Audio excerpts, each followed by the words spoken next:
वास्तविक रूप में जो माननीय गृहमंत्री जी ने कहा है कि घुसपैठिया बचाओ आंदोलन यह विपक्ष कर रहा है, यह जो राहुल गांधी जी की एक यात्रा निकली है घुसपैठिया बचाओ यात्रा, उस यात्रा में स्वाभाविक रूप से भारतीय जनता पार्टी के कार्यकर्ताओं ने और समग्र देशवासियों ने ये माना है कि घुसपैठियों से देश को बचाना है। 15 अगस्त में प्रधानमंत्री श्री नरेंद्र मोदी ने भी कहा है। ड्राइव हो रहा है इलेक्शन कमीशन का SIR, जो बिहार में आरंभ हुआ है और जिसको लेकर की एक फ्रस्ट्रेशन का माहौल ऑपोजिशन के अंदर है और खास करके कांग्रेस पार्टी और गांधी परिवार में, उसके जो नतीजे हैं वो सामने देखने को मिल रहा है।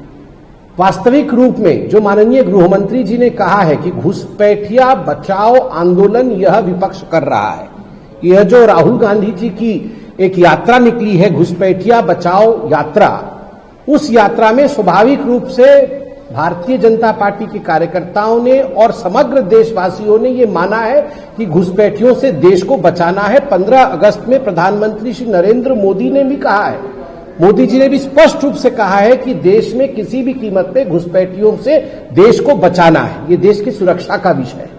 मगर आप देखिए किस प्रकार की किलबिलाहट है ऑपोजिशन में। इरफान अंसारी जो कि झारखंड के वरिष्ठ मंत्री हैं, 2 बार के मंत्री हैं, इरफान अंसारी कहते हैं जो घुसपैठियों की बात करेगा, जो बांग्लादेशी कहेगा, उस भारतीय जनता पार्टी की कब्र हम झारखंड में खोद देंगे। सोचिए, देश को जो बचाने की कोशिश करेगा, देश की जो सुरक्षा की बात करेगा, देश में दूसरे घुस ना आए, देश के संसाधनों पर देश के ही नागरिकों का पहला अधिकार है, जो ये कहेगा उसको कब्र में दफना दिया जाएगा।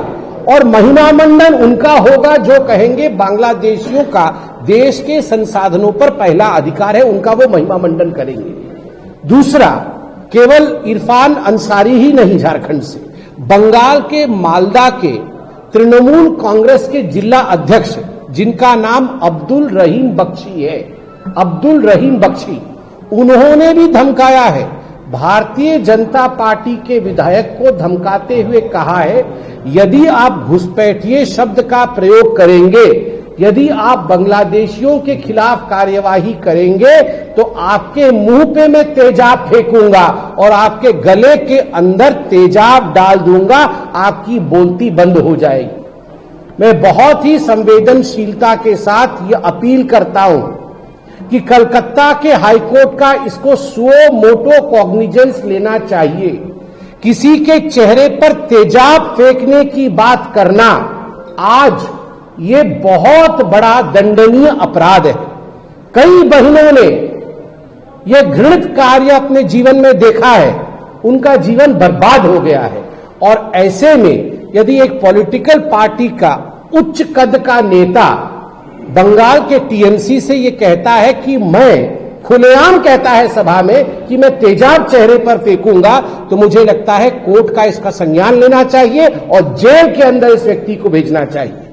और आज मैं इसके साथ ही अशोक स्तंभ को लेकर के जिस तरीके से हुआ, उसके बाद सुप्रिया सुले ने जिस तरीके से कहा, बिहार के लोगों के बारे में क्या कहेंगे? देखिए, जिस प्रकार से भारत भूमि के उस विशिष्ट अंग जिन्होंने हमें ज्ञान दिया, जिन्होंने हमें संस्कार दिया, बिहार के लिए जो अपमान का भाव कांग्रेस पार्टी के मन में है वो समय समय पर दिख रहा है।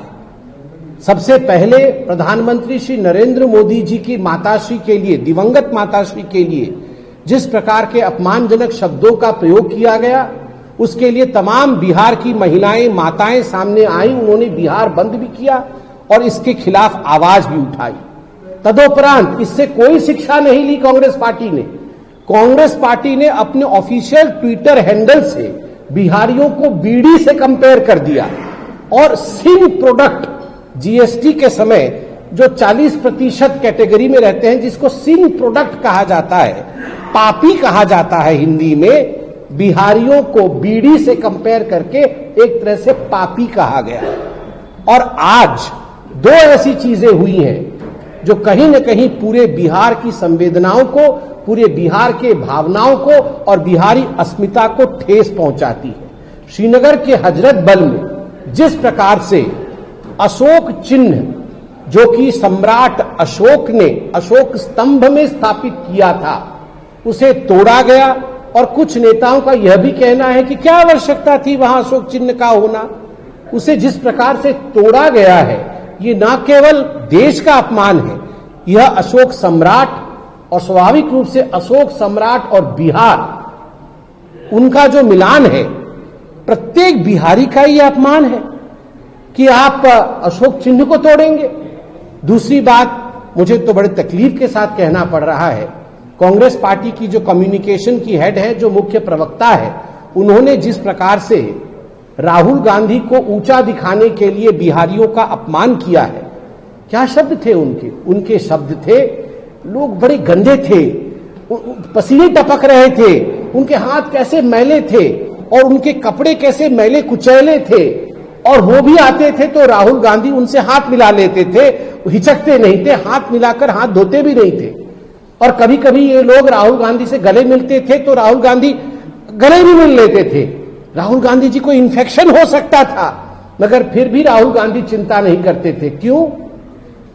क्या बिहार के लोग बीमार हैं? क्या बिहार के लोग किसी रोग से ग्रसित हैं जो अगर राहुल गांधी से वो हाथ मिला लेंगे, राहुल गांधी से गले लग लेंगे तो राहुल गांधी को बीमारी फैल जाएगी और बार बार उन्हें हाथ धोने की आवश्यकता है? ये जो एंटाइटल्ड राजकुमार और शहजादे हैं, उनको ऐसे ही लगता है कि यदि हम पसीने से तरबतर, बिहारी पसीने से तरबतर है क्योंकि बिहारी स्वाभिमानी है, मेहनत की कमाता है। आज पूरे हिंदुस्तान में मेहनत की कमा के खाता है बिहारी, स्वाभिमान है बिहार में। आपकी तरह राहुल बाबा एंटाइटलमेंट नहीं है कि मेरी दादी, मेरे नाना, मेरी नानी, मेरे पिताजी, मेरी मम्मी, तो आपको तो पसीना आएगा नहीं। मगर स्वाभिमानी लोगों को पसीना आता है। उनके कपड़े फटे हुए भी हो सकते हैं, कपड़े फटे हुए हो सकते हैं, पसीना हो सकता है आ रहा हो, मगर दिल सोने का है। ये बिहारी है और उसको आप बीमार कह रहे हैं। राहुल गांधी, यही बिहारी आपको जवाब देगा और यही बिहारी आपको हरा के दिखाएगा कि आप वास्तविक रूप में केवल एक शहजादे हैं और बिहार को शहजादा नहीं चाहिए, काम करने वाला प्रधानमंत्री और काम करने वाला मुख्यमंत्री चाहिए। बहुत बहुत धन्यवाद।